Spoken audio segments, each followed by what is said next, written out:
আসসালামু আলাইকুম। মালদ্বীপের সৌন্দর্যটা দেখতে চাইলে ভিডিওটা পুরোটা দেখেন। মালদ্বীপের সৌন্দর্য দেখেন, সাগর, ওহ আহা! আরেকজনে টিকটক বানাইতেছে, আহা কি শান্তি রে!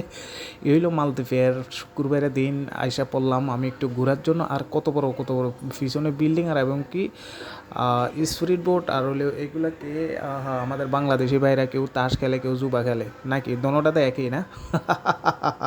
ওইলো সাগর, ও মা গো, কত সুন্দর সাগর! আর এর মধ্যে দিয়ে কত বড় বোট একটা দেয়া যায়।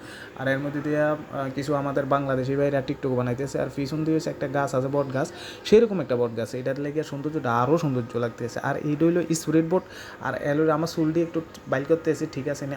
ঠিকই আছে, দেখা যায়। আর এর পিছনে হয়েছে চায়না বিল্ডিং, নতুন নতুন দুইটা বিল্ডিং সেরকম দেখা যাইতেছে। চায়নার মোটামুটি যেখানে ফান দেয় সেখানেই ফরফেট বানাইলে, বুঝছেন না? আর এগুলো বোট গার্ড, বাংলাদেশে এরকম কোনো বোট গার্ড দেখছেন? আহা, আফসোস রয়ে গেল। বাংলাদেশে যদি এরকম বোট গার্ড থাকতো কত সুন্দর দেখা যাইতো, কত সুন্দর দেখতো, কত টুরিস্টে আইতো দেখতে বলে। যাই হোক, আমাদের ফোরাল কোফাল ফোরা, হা কী করবো। তো যাই হোক, আপনারা যেতটুকু দেখাচ্ছি এতটুকু দেখেন। ভালো লাগলে লাইক কমেন্ট করবেন, না লাগলে ঠেলা দিয়া